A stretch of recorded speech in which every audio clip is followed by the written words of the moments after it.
Writing in the Irish Worker of the 14th of March 1914, James Connolly described the proposal to partition the island as the betrayal of the national democracy of industrial Ulster, that it would mean a carnival of reaction both north and south, that it would set back the wheels of progress, would destroy the oncoming unity of the Irish labour movement, and paralyse all advanced movements while it endured.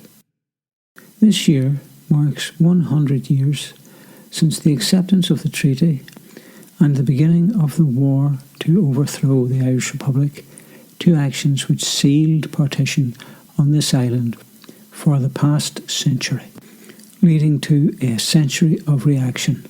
Over the next few months, the Peadar Socialist Republican Forum will conduct a series of meetings examining and exploring the events of that century, its impact on the Irish people, and how we believe that we can reverse the impact of that century of reaction and deliver a more progressive Ireland beneficial to all its people.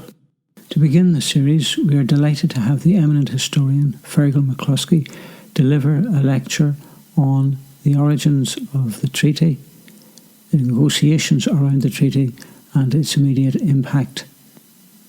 Fearghal MacBhloscaidh. So the background clearly to the talks begin quite quickly after the 11th of July ceasefire between Devlin and Lloyd George, and then resume again in October when the plenipotentiaries, or the Dáil delegation, it's quite unclear whether or not they had full powers, particularly when they signed at about 2:30 in the morning on the 6th of December. Talks between the Irish delegation and the British delegation. The basis of Britain's agreement to the ceasefire is that Britain couldn't defeat what had essentially been a popular national liberation struggle through coercion. In the January and July 1920 urban and then rural local government elections, in the rural elections 80% of the electorate vote for either Sinn Féin, the Irish Labour Party, or in places like Cork, there's a joint Sinn Féin Irish Transport and General Workers Union ticket. So 80% of the rural electorate and over 70% overall of both urban and rural electors in 1920 vote for parties which expressly stand by the Republic. Now, this is a phenomenal electoral mandate, which only confirms really the December 1918 Westminster mandate, which some historians actually quibble over in terms of percentages. There can be no equivocation or doubt that the vast majority of Irish people in 1920 had voted for a republic. The British response to this was to essentially unconditionally support a pogrom in the 6 counties, which was engineered by the Ulster Unionist leadership, and then to retrospectively sanction this pogrom through the creation of the Ulster Special Constabulary, which had been in the planning from March 1920 right up to September, and is then introduced in November 1920, where a great amount of the pogromists are recruited on either a full-time or part-time basis as A&B specials, and the UVF as a whole is essentially transferred into a state paramilitary force. So that's the northern response to the democratic mandate for a republic. The southern response is particularly brutal escalation in the conflict, which by 1921 becomes a military conflict, not what the police had previously claimed, some sort of police situation or explosion of gangsterism and crime, an argument that would subsequently use in the 1970s. What happens in Ireland in 1921 is that martial law is declared and the British Army are used.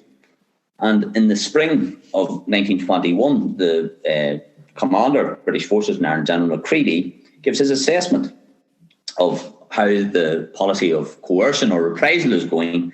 And he says that the British government or the British state has 2 options: all in or all out. He says the British Army cannot maintain its position and that it will either have to completely coerce and suppress 70% of the Irish population, or it needs to get out.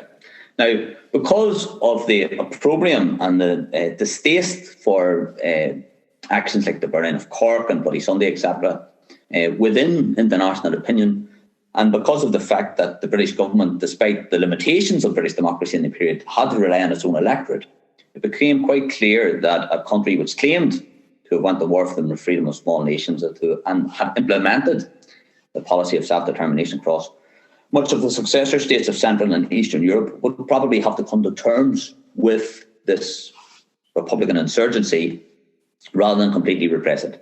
It wouldn't have got away with it internationally, and it wouldn't have got away with it domestically, particularly considering the fact that there was an emerging trade union movement in Britain, that the Labour Party was rapidly emerging as the main opposition to the Conservative Party, the Liberals being fragmented by the Lloyd George split since 1916, and that the Labour Party's position, although rather lukewarm and watery in terms of the Republic, was for Irish self-determination to be granted within the Empire. So the British government essentially come to the conclusion that, having tried to destroy the national liberation struggle for over a year through quite brutal repression, that it would be far better to hedge its bets and attempt to negotiate with these apparent criminals, and these apparent criminals then become the international representatives of the Irish people just overnight on the 11th of July 1921.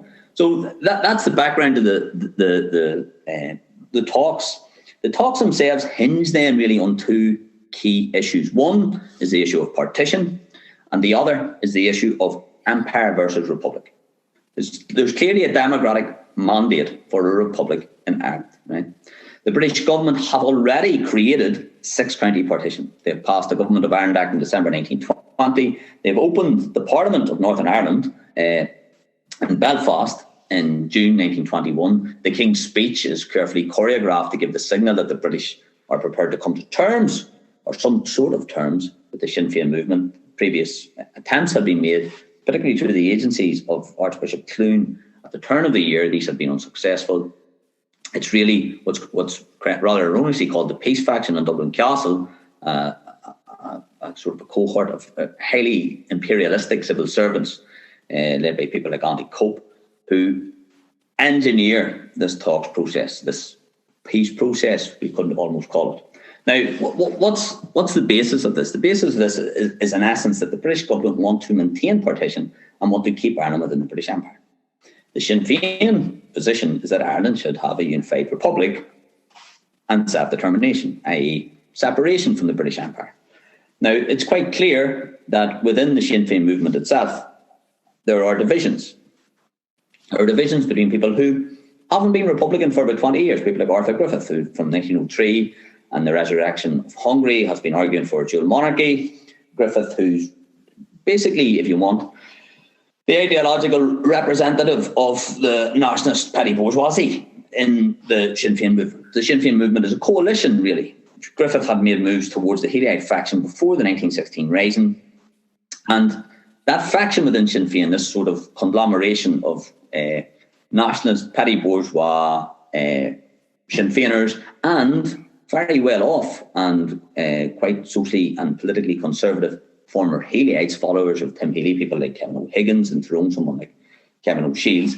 They are a faction, and they will become the dominant faction within the counter-revolutionary government. You know, if you want to try and understand what happens because of the treaty, you can sort of hark back to Lenin's famous quote about the 1916 Rising. He says that these people who complain that this is not a social revolution, wouldn't know social revolution if it hit them in the face. Well, the Civil War, the acceptance of the treaty in the Civil War, is a social counter-revolution. And essentially what it is it's the rump of the old Irish Parliamentary Party and the landed Catholic commercial and landed class and the Catholic Church reorientating itself with the most conservative elements within the previous Sinn Féin coalition. This is facilitated by Michael Collins. We'll talk a wee bit about this in a minute. But we need to get into some quick detail then about these separate positions. Both the two primary forces within each of these two governments, we call it the Dáil government and the British government, Lloyd George and De Valera, have strikingly similar analysis. De Valera essentially accepts that there's going to be compromise short of a republic, and he comes up with the idea of an external association. In fact, he claimed that he came up with it one day when he was tying his shoelaces, and that essentially is in line with his own mathematical background. He does a little diagram about it, is that Ireland will be a republic internally, but it will be externally associated with the British Empire. This was his compromise Now, this compromise was to be premised on the essential unity of Ireland. This was to be sort of the basis for the Sinn Féin negotiating position. Now, this finds classical or rather funny formulation in the talks between Lloyd George and De Valera in July 1921, when Lloyd George says, look, De Valera, Northern Ireland already exists. Partition is a reality, and we are offering you Dominion status. That is to say, a level of independence for 26 counties equivalent to the white dominions. You will become a white dominion. You Irish people who we not too long ago didn't really consider to be white. So the De Valera returns and says, well, that's fine. He says, I will take a 26 county republic, or I'll take dominion status for 32 counties. And this rather flummoxes Lloyd George, and in retrospect he says that negotiating with De Valera was like trying to pick up mercury with a fork. And De Valera, when he heard about this, says, why didn't he try and use a spoon? So the whole point here is that the Sinn Féin delegation that De Valera selected is sent to London on the premise that they will compromise on the Republic in order to secure essential unity. That they realise that the British government probably won't grant them the Republic, okay? But that if the talks are to break down, the talks must break down on the issue of Ulster and the illegitimate creation of partition, rather than the talks breaking down in terms of the question of empire. Because De Valera intrinsically understood that the British government would be able to recommence coercion with its own popular opinion or its own public opinion on the basis of empire, but would never have been able to recommence its campaign in terms of partition. Lloyd George says exactly the same thing before the treaty talks in Inverness, one of the few holidays he went on with his wife instead of his secretary. Whenever he says that men will be prepared to die for empire and throne, I don't know anyone who would be prepared to die for Fermanagh and throne. So the crux of the talks then is this: the polarity and the tension between partition and empire versus republic. And you have to understand that the talks process then, the treaty negotiations, as the very skillful manipulation of the Irish delegation by Lloyd George to alienate or to sideline the issue of partition and to focus the talks in on the question of imperialism. Now, how does he achieve this? He achieves this because he's facilitated by the people that De Valera chooses. De Valera has been accused of cowardice. He's been accused of, looking to be able to hedge his bets, etc., etc. My reading of the situation would be that De Valera was trying to keep this coalition, the Sinn Féin coalition of very disparate groups together through staying in Dublin, keeping people like Stagg and Brewer, who were doctrinaire Republicans, on board, and then having the option, knowing rightly that the delegation were going to come under enormous pressure, having the option then to perhaps use his final say in the Dáil cabinet and then Dáil government's final say as a means to extract further concessions. Now, famously, this doesn't happen.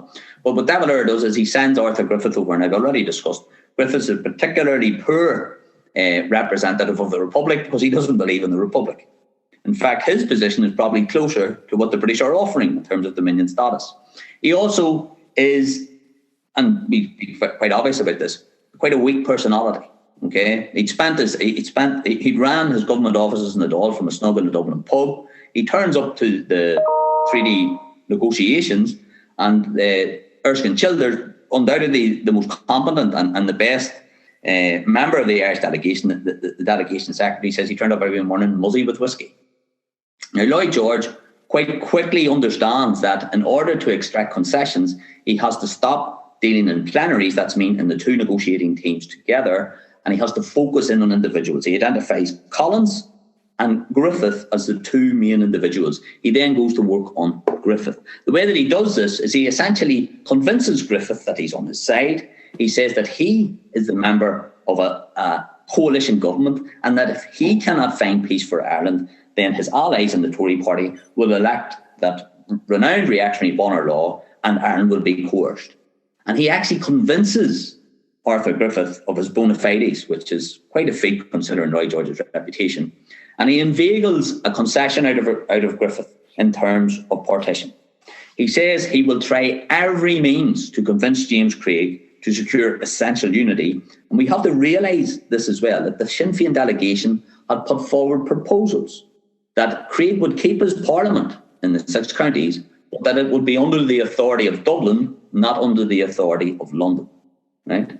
Now, Lloyd George tells lies about this. In fact, Worthington Evans, an arch-Tory and reactionary who is also a member of the British delegation, transfers security powers unilaterally through the agencies of Henry Wilson to Richard Dawson Bates and the Northern administration, while Lloyd George is talking nonsense about trying to convince Craig to come into a united Ireland.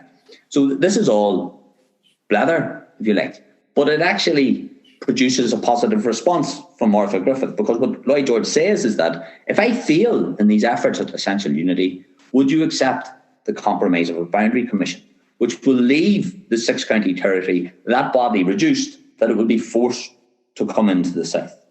So Griffith, in the private correspondence with Davila, says that Lloyd George assures him that they will receive Fermanagh and Tyrone, Derry City, South Armagh, Newry, etc., etc.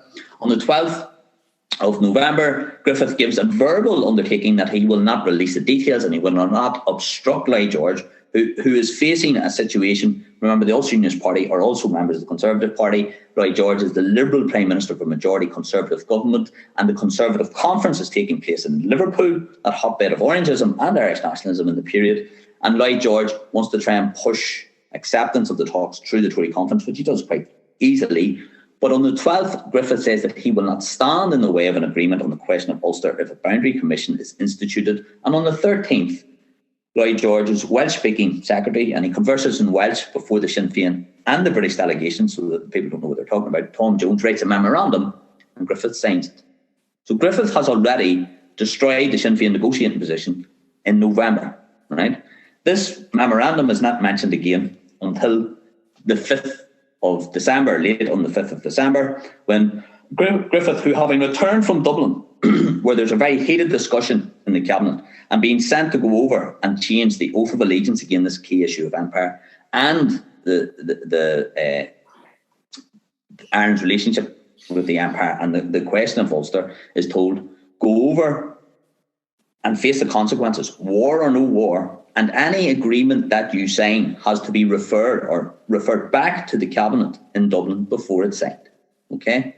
Now, in essence, what Lloyd George does is, having secured Griffith's private acceptance of the Boundary Commission, when Griffith attempts to use Ulster as the basis for any breakdown in talks, as the sort of the trump card in the Sinn Féin negotiating position, Lloyd George rather theatrically pulls this memorandum out and says, Arthur Griffith has given me a personal undertaking that he will not stand in the way of a negotiated settlement over the question of Ulster. Is he going to be a man of his word? And quite astoundingly, the head of the Irish delegation puts his own personal position and his own personal decision above that of the entire delegation and the elected representatives of the Irish people. And he says, if no one else signs it, I, out of a matter of personal honour, shall sign this treaty.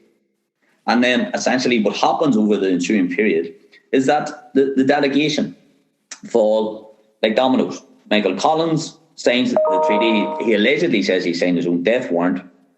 And the treaty is signed at 2:30 on the 6th of December 1922 without reference back to the Dáil cabinet. So in essence, what has been agreed within the treaty is this: a boundary commission, Article 12, will revise the boundary in line with the wishes of the inhabitants, and then the British, as Perfidious Albion will do, insert a clause in line with economic and geographical conditions.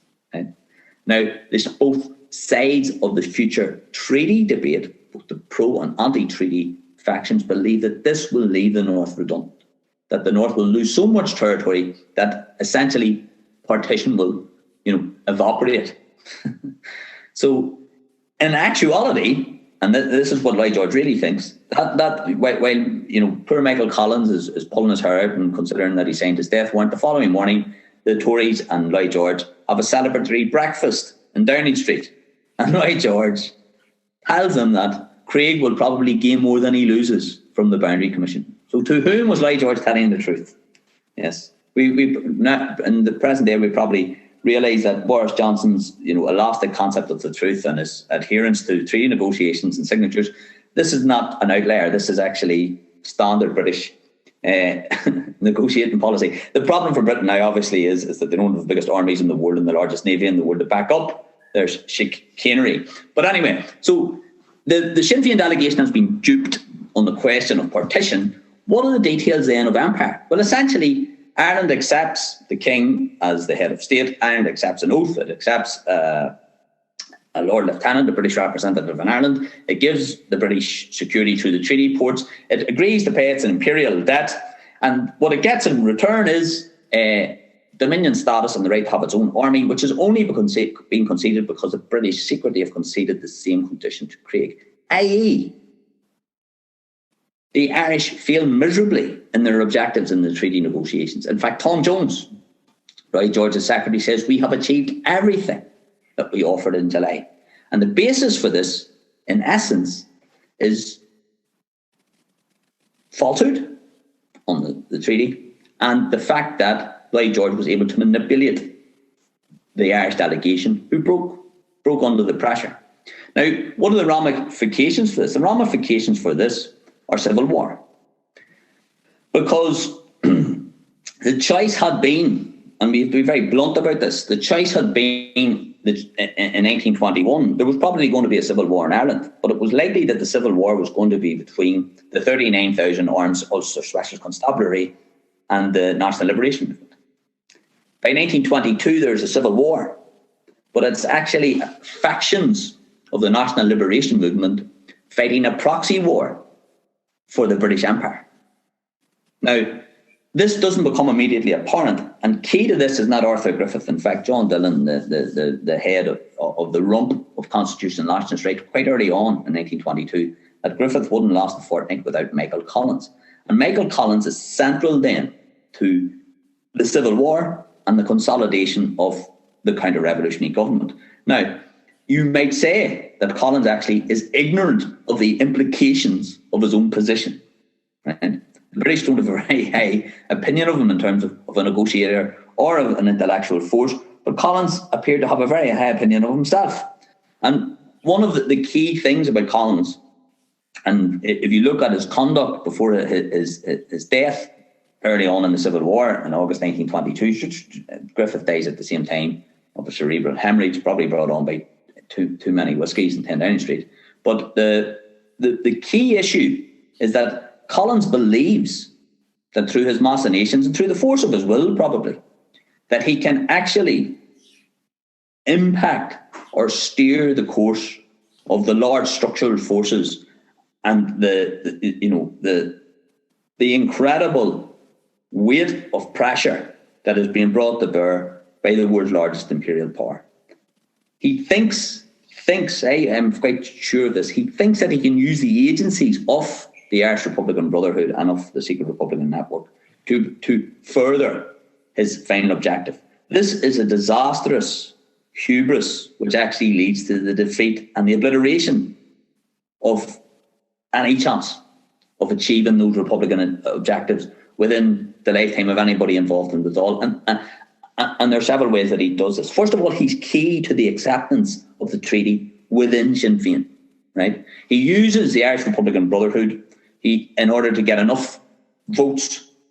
Now, obviously, the cabinet votes for the treaty. The casting vote being William Cosgrave, who Collins calls that bloody little altar boy, but who will become very significant later on. But he uses his agents. He uses the Irish Republican Brotherhood to convince Republican members of the Dáil to back the treaty. Now, he does this using 4 planks, and I try and get through these quickly enough because I know we have limited time. The first plank is that he famously calls it the freedom to achieve freedom. So this is not freedom as we would have liked it, but this is the freedom to achieve freedom. Right? He's had in this venture by De Valera's document number 2, but we don't have time to go into that.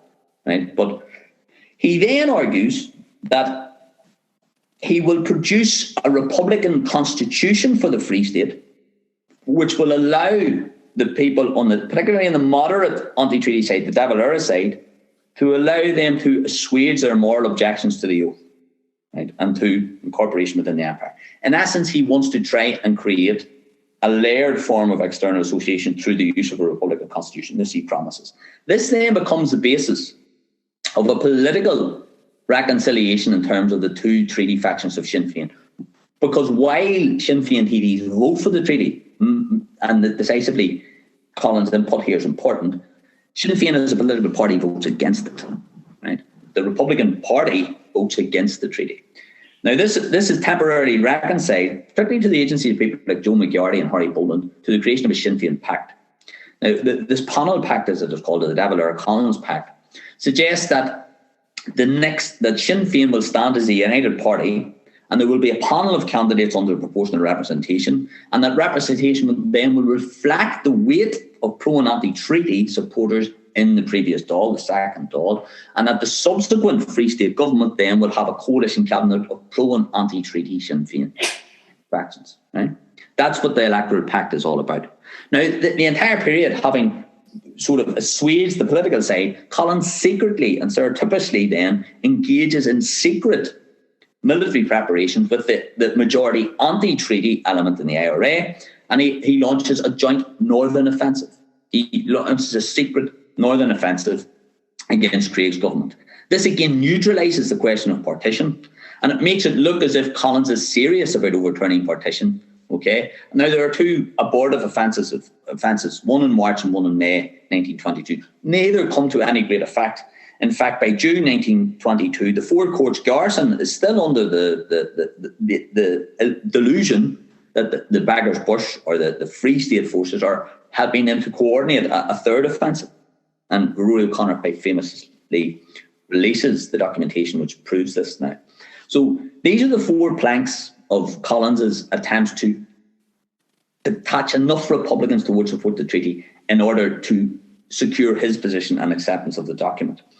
These four planks very quickly unravel in May 1922, and they unravel under British pressure. Right? Collins and Griffith goes first, and then Collins goes to London with this Republican constitution which Hugh Connolly has drawn up for him. Yeah, and the British go, put that in the bin. You're not having that constitution. Here's the imperial constitution you're going to sign. Collins then returns in the morning of the election without releasing the constitution and breaks the pact and tells, vote for whoever you want. Vote as your conscience dictates.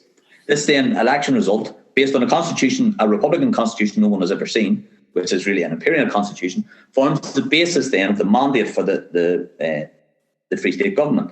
Collins then, having broken the electoral pact, having not accepted an imperial constitution, then breaks off the joint northern offensive. He cuts his ties with the anti-treaty IRA, and by degree, over June 1922, he attacks the anti-treaty IRA with guns that he had borrowed from the British. Now, the interesting thing here is that the British, several days before, had ordered Macready to attack the Four Court garrison themselves, and Macready had said, you never do this under any circumstances. If the British attack the Four Courts garrison, first of all, the divisions within the anti-treaty IRA between the Four Courts garrison and the First Southern Division under Liam Lynch, they will be reconciled. There were tensions within anti-treaty republicanism about the way forward. But not only that, a considerable element of the Republicans who have essentially followed Collins towards the treaty will then revert back to their republicanism. The British do this, it will be catastrophic.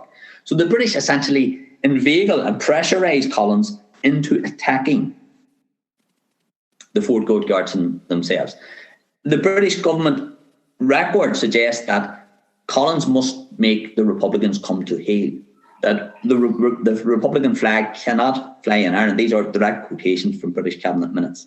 And this reverts back to what Liam Meadows had said about the treaty within the Dáil debates in January 1922, that this treaty is not the will of the people, it is the fear of the people. When Lloyd George had taken one piece of paper out of his pocket with Griffith's memorandum, he very famously took two letters out of his pocket just before the Irish delegation signed and says, I have two letters in my hand. They're going by the mail book to James Craig in Belfast. One says peace has been declared. The other one promises immediate and terrible war.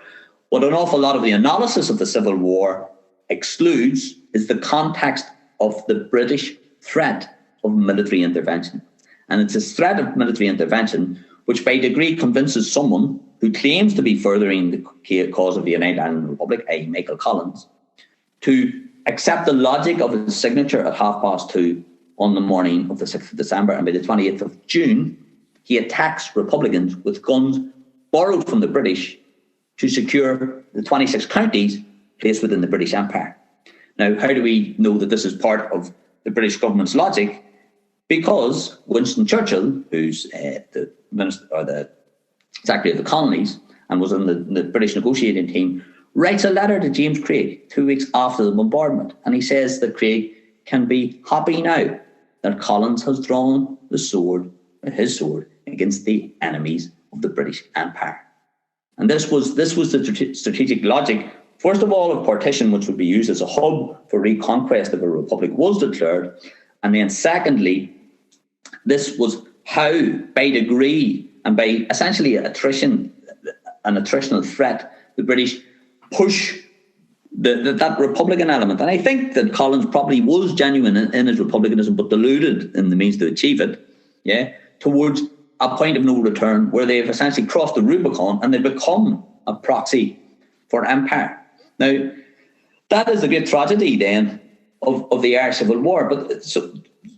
I'm going to end very quickly because I've run drastically over my time, is that was this threat legitimate? Was the threat legitimate? The evidence is that it wasn't. The evidence is actually that the British government was in no position to continue that level of repression in Ireland, not only in democratic or popular terms of popular support at home, but logistically and militarily. During the treaty negotiations, Churchill's very keen to send the auxiliaries and the Black and Tans to Palestine because they're having a bit of trouble there. And actually, Churchill in 1928, under Baldwin's government, is the Chancellor of the Exchequer who decides to annually continue what is called the 10-year rule. And the 10-year rule is essentially a massive reduction in British military spending and the abandonment of an expeditionary force and the cuts in military spending which is only a quarter in 1920 from what it had been in 1918. Britain couldn't afford to face insurgencies across its empire. Michael Howard, the great conservative historian of the British Empire, calls the British Empire after the First World War a brontosaurus, where the central cerebral system couldn't control the outlying limbs. Britain had fought this war for the freedom of small nations, but its own empire had expanded. Its own dominions had expanded in its wake, yet its capacity to control it had contracted. Britain was bankrupted by the war, partially helped by the fact that the Bolsheviks refused to pay the Tsar's debts. But this is the key strategic mistake that elements within the Republican constituency make, is that they rush towards, and this is of course counterfactual history, but they rush towards a settlement, and in doing so, essentially eliminate the possibility of a settlement conscionable to their objectives, that is, an Irish Republic. And the basis for this, essentially, is the continual and contextual threat of British military intervention. The choice had been there in 1921, and the likelihood had been, particularly if you look at the violence in the early part of 1922 in Belfast, the likelihood is that there will be some form of civil war on the island of Ireland. The choice was made that that civil war would take place between Southern nationalists on one side, principal anti-imperialist,